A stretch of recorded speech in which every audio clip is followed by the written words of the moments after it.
In this video, we are showing you the top 14 features in iOS 14. This is Radial Tech. Now let's get into it. One cool new feature in iOS 14 is hidden in the accessibility settings. It's called Backtap, and what it allows you to do is to map functions to a tap on the back of your phone. For example, you could create a 2-finger tap to take a screenshot and create a 3-finger tap which launches Spotlight Search. You can even map any of your own customized shortcuts to a 2 or 3-finger tap. One big change to the way the home screen works on iOS 14 is a feature called App Library. Now, rather than having pages and pages of icons of unused apps on your phone, iOS now helps you organize your apps based on how much you are using them. Apps are automatically organized into categories to let you easily access what you need when you need it. You can also select entire pages of your rarely used apps and hide them away in the app library, which can then be found by searching the app library or going to the appropriate category. So next, finally, we got a compact UI for Siri and for calls. One thing that has always been frustrating about the iPhone is how when a call comes in, it has to completely interrupt what you are doing. Or when you would ask Siri something, this has to take up your entire screen and get in the way of what you are doing. We love that now when a call comes in, you can decide to let it ring a few times while you finish what you were typing, reading, or doing, or ignore the call altogether if you're in the middle of something important. Now, it isn't a perfect implementation, but we think it is about 90% there. What we'd like to see is that when you query Siri, you could still scroll around on the screen. It is a compact UI, but you're still stuck and you can't interact with the OS while Siri is engaged. If we wanted to see Apple fix one thing, it would be to allow you to have the ability to keep using your phone while you're talking to Siri. In iOS 14, Apple took a feature that's actually been around in iPadOS now for about 5 or 6 years, and that feature is picture-in-picture. So you can now shrink down the video you're watching or the FaceTime call you're on, or even swipe it off the screen while you use another app. Then you could swipe to bring the video back into view or open it back to the full screen view to continue watching the video or continuing the FaceTime call. This is a great new feature for multitasking in iOS 14. So in iOS 14, Apple has added some pretty cool enhancements to the messaging application. Now you're able to pin conversations, so you can pin up to 9 of your most important conversations to the top of your message list, so they're easy to get to. You also have the ability to inline reply to group chats, so you can reply to the exact message that you want to keep it a little bit more organized. You can view replies in the full conversations or in their own thread for a more focused view. Another addition to group conversations is mentions. You could type a name to direct a message to someone specific in the group, and when you are mentioned, your name is highlighted. You can even customize an existing group conversation so you only get notified when your name is mentioned. If you've set up your HomeKit enabled devices to work with the Home app, you now have several enhancements available to you in iOS 14. One enhancement to the app is Home Status, which previously was very simple and text-based, but with the new overhaul, Apple has introduced a more visual style for Home Status. There's a new visual status in the Home app that prioritizes the accessories that need your attention and allows you to easily control them. You can see your temperature, your humidity, doors that are unlocked, and other things like that. If you use HomeKit cameras, Apple has also added several new features.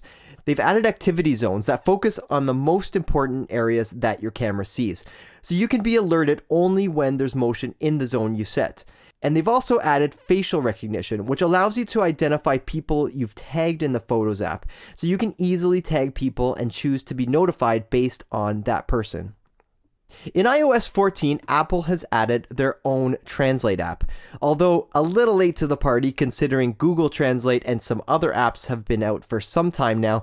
The Translate app looks pretty good. There's a few things we really like about Apple's implementation.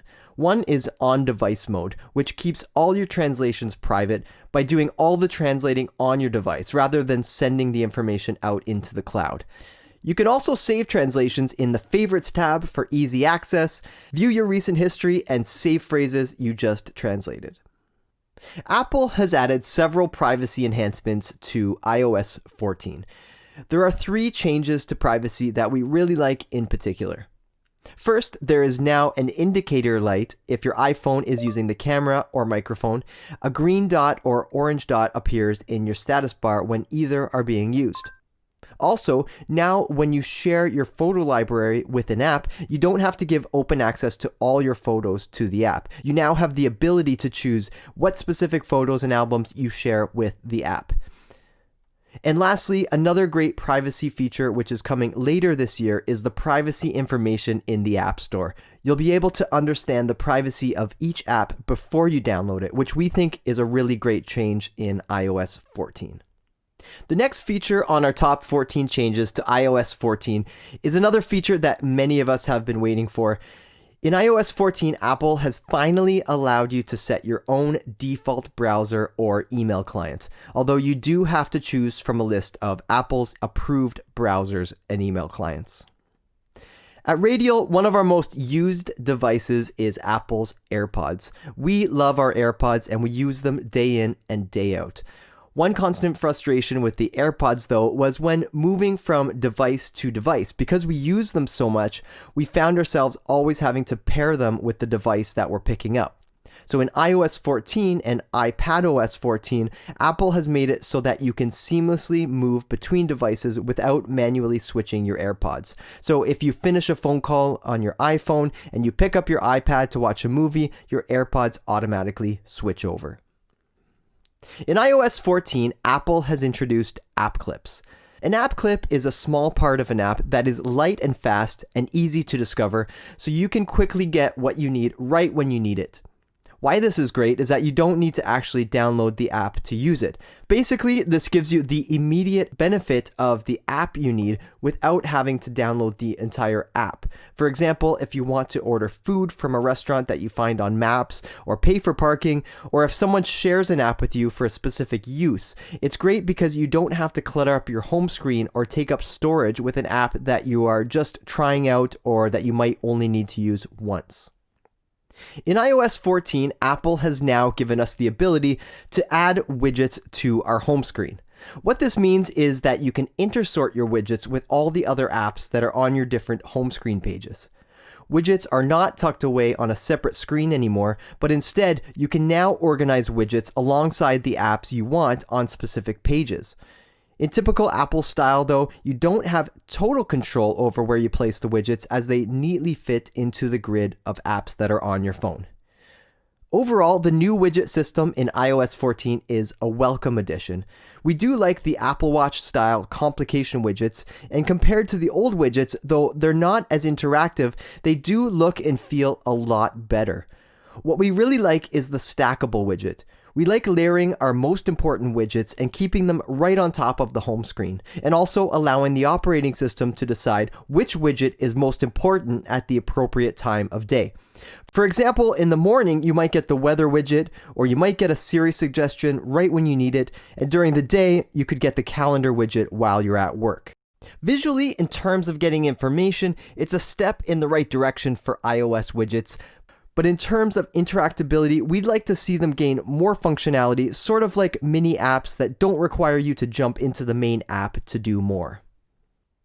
Safari in iOS 14 has become faster, more powerful, and more private. One great new feature is translation. Although it's still in beta, translation allows you to translate websites into 7 different languages. When you come to a website that Safari can translate, an icon appears. You can just tap it and read it in your desired language. With Privacy Report, another new feature in Safari, you can tap the Website Report button to better understand how websites treat your privacy. You can get a report of the different trackers that Safari has blocked, so you get an understanding of the specific trackers that the websites you visit are using. So we hope you enjoyed this video on the top 14 features in iOS 14. Radial Tech is a channel dedicated to the best in tech reviews, information, and tutorials. You can subscribe to this channel for more videos like this coming very soon. Thanks again for watching. This is Radial Tech.